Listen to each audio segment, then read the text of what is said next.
9 अगस्त 2024 की सुबह के तकरीबन 10 बजे का समय था।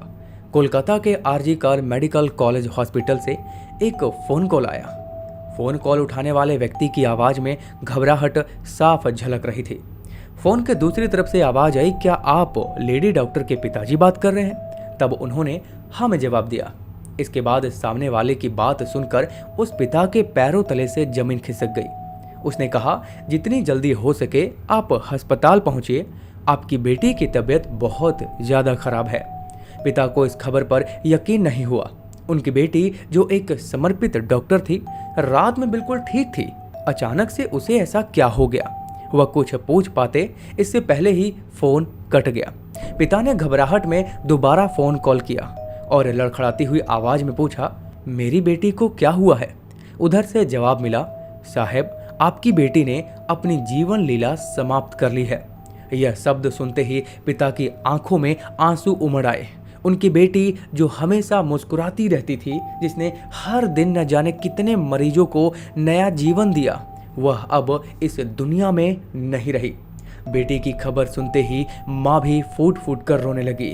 वो टूट चुके थे, लेकिन अब बिना देरी किए दोनों अस्पताल की ओर रवाना हुए। लेकिन उन्हें नहीं पता था कि जब तक वे अस्पताल पहुंचेंगे, यह खबर पूरे शहर में आग की तरह फैल चुकी होगी। अस्पताल के बाहर भीड़ का जमावड़ा शुरू हो चुका था। हर कोई हैरान था, गुस्से में था। ऐसा कैसे हो सकता है? वह कौन था जिसने इस निर्दोष डॉक्टर की जान ली? और सबसे बड़ी बात, क्यों? इस बीच न केवल डॉक्टर और नर्सें, बल्कि आम जनता भी सड़कों पर उतर आई। हर किसी की एक ही मांग थी, सीबीआई जांच और जस्टिस। इस घटना ने इंसानियत को शर्मसार कर दिया था। जिसने भी इस खबर को सुना, वह हक्का बक्का रह गया। कहानी यहीं खत्म नहीं होती है, यह तो बस शुरुआत है। इस दर्दनाक घटना के पीछे छिपा सच क्या है? कौन है इस बर्बरता का जिम्मेदार और क्यों? इन सवालों के जवाब जानने के लिए हमें इस रहस्य की तह तक जाना होगा।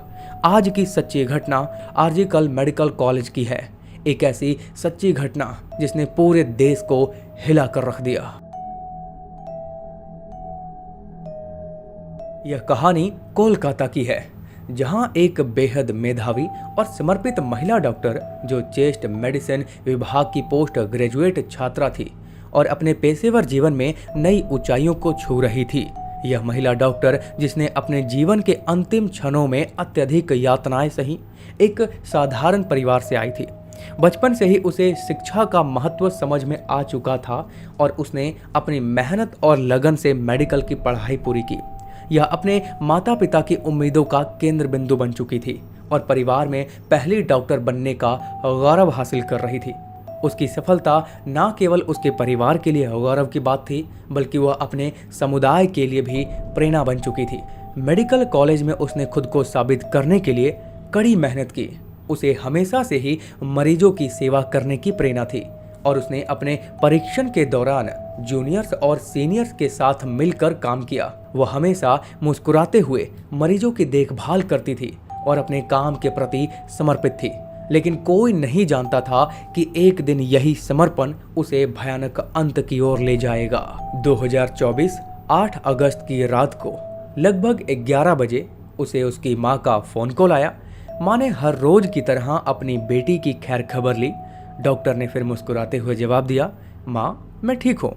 उस समय वह मरीजों को देखने जा रही थी। यह उनका आखिरी संवाद था। माँ को यह संतोष था कि उनकी बेटी अपने काम में व्यस्त है और सुरक्षित है, लेकिन नियति कुछ और ही खेल खेल रही थी।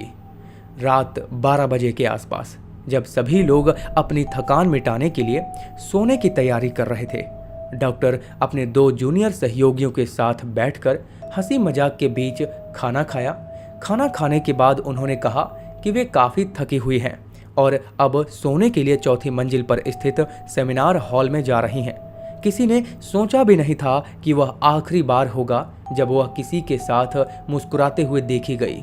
9 अगस्त की सुबह जब उसके पिता को वो भयानक फ़ोन कॉल आया, तो उन्होंने इस बात की जानकारी अपनी पत्नी को दी और दोनों ही घबराए हुए अस्पताल की ओर भागे। और जब वे अस्पताल पहुंचे तो वहां का दृश्य किसी नाइटमेयर से कम नहीं था। अस्पताल के गलियारों में अफरा तफरी का माहौल था। डॉक्टर का शरीर अर्धनग्न अवस्था में खून से लथपथ और जख्मों से भरा पड़ा था। डॉक्टर के शरीर पर जगह जगह चोट के निशान पाए गए और उनकी गर्दन की हड्डी टूटी हुई थी। आंखों, मुंह और निजी अंगों से खून बह रहा था। यह कोई साधारण मौत नहीं थी, बल्कि बर्बरता की सारी हदें पार की जा चुकी थी। बेटी की हालत को देखकर पिता और माँ दोनों टूट जाते हैं और अब कहने सुनने को कोई शब्द ही नहीं बचता। इस भयानक घटना की खबर ने पूरे अस्पताल के सभी डॉक्टरों, नर्सों और कर्मचारियों को हिलाकर रख दिया। जैसे ही यह खबर अस्पताल से बाहर निकली तो सोशल मीडिया पर आग की तरह फैलने लगी और पूरे शहर में गुस्से की लहर दौड़ गई। अस्पताल के बाहर लोगों का जमावड़ा होना शुरू हो गया। डॉक्टरों और नर्सों ने धरना प्रदर्शन शुरू कर दिया। लोगों की बस एक ही मांग थी, न्याय। दोषियों को सख्त से सख्त सजा देना। बढ़ते दबाव के चलते इस मामले की जांच बहुत तेजी से शुरू हुई। जांच अधिकारियों ने मामले की जांच शुरू की, लेकिन शुरुआत में अस्पताल प्रशासन ने इसे एक हत्या के रूप में पेश करने की कोशिश की थी। हालांकि घटनास्थल की स्थिति, महिला डॉक्टर के शरीर पर गहरे घाव और उसकी टूटी हुई गर्दन की हड्डी, यह सभी संकेत देते थे कि यह मामला साधारण तो बिल्कुल भी नहीं है, जो कि पोस्टमार्टम की रिपोर्ट ने साबित कर ही दिया था। जैसे जैसे मामला आगे बढ़ा, राजनीतिक नेताओं और सामाजिक संगठनों ने भी इस मामले पर दुख जताया। यह घटना केवल एक परिवार का दर्द नहीं, बल्कि पूरे समाज का सवाल बन गई थी। ममता बनर्जी की सरकार भी इस मामले को लेकर दबाव में आ गई थी। खैर, जांच के दौरान सेमिनार हॉल के पास के सीसीटीवी फुटेज खंगाले गए। इसमें कुछ संदिग्ध गतिविधियां देखी गई। जांच के दौरान संजय राय नामक एक व्यक्ति सामने आया, जो पुलिस कल्याण बोर्ड में सहायक के रूप में कार्य करता था। वह अक्सर अस्पताल में आता जाता था और उसे संदेह की निगाहों से अब देखा जाने लगा। उसी जांच के दौरान पुलिस को सेमिनार हॉल के पास एक ब्लूटूथ डिवाइस मिला। पुलिस ने जब उसका ब्लूटूथ डिवाइस चेक किया, जो कि बुरी हालत में टूटा हुआ था, यह डिवाइस संजय राय का निकला। फिर उसे तुरंत हिरासत में लिया गया। अब संजय राय का इतिहास और उसकी गतिविधियां किसी से छिपी नहीं हुई थी। उसने कई शादियां की थी और हर बार जब उसका मन भर जाता था तो वह अपनी पत्नी को छोड़ देता था। उसकी एक पत्नी की संदिग्ध परिस्थितियों में मौत भी हुई थी, लेकिन उस समय किसी ने इसकी शिकायत नहीं की थी और वह खुद को एक पुलिस वाला बताता था। जांच के दौरान पुलिस को कई चुनौतियों का सामना करना पड़ा।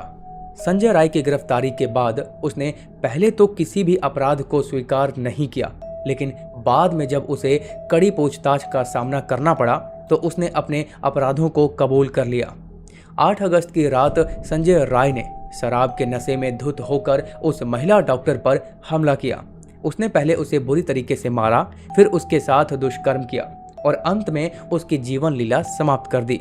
उसके शरीर पर जगह जगह गहरे घाव के निशान पाए गए, जो इस बात का सबूत थे कि उसने कितनी क्रूरता के साथ महिला डॉक्टर पर हमला किया था। पुलिस ने उसके मोबाइल को भी जब्त किया और उसमें कई आपत्तिजनक वीडियो भी पाए गए, जो उसके अपराधी होने के और भी पुख्ता सबूत थे। फिर पुलिस ने संजय राय के खिलाफ भारतीय न्याय संहिता की धारा 64 और धारा 103 के तहत मामला दर्ज किया और सियालदह अदालत में उसे पेश किया, जहां पर उसे 23 अगस्त तक पुलिस रिमांड में रखे जाने की मंजूरी मिली। बाकी अभी यह मामला चल ही रहा है, तो हो सकता है कि उसमें अभी और भी नए खुलासे हो जाएं, जो कि मैंने आप सभी के कहने पर ही इस केस को इन्वेस्टिगेशन के दौरान ही कवर किया। इस घटना ने हमें यह सोचने पर मजबूर कर दिया है कि हमारा समाज किस दिशा में जा रहा है। इस घटना ने हमें यह भी सिखाया कि समाज में महिलाओं की सुरक्षा के लिए केवल कानून ही नहीं, बल्कि समाज की सोच और जागरूकता भी महत्वपूर्ण है। हमें यह समझना होगा कि महिलाओं की सुरक्षा के लिए केवल एक कानूनी मुद्दा नहीं है, बल्कि एक सामाजिक मुद्दा भी है, जो हमें बचपन से ही छोटे बच्चों को सिखाना होगा कि नारी शक्ति ही जीवन है। बाकी अगर आपको हमारा यह छोटा सा प्रयास समझ में आया हो तो सब्सक्राइब करके हमारे इस यात्रा में साथ जरूर दें और इस वीडियो को अपनी व्हाट्सएप स्टोरी पर और इंस्टाग्राम की स्टोरी पर जरूर लगाएं। और अगर आप चाहो तो मुझे इंस्टाग्राम पे फॉलो कर सकते हैं। वीडियो देखने के लिए आप सभी का तहे दिल से धन्यवाद।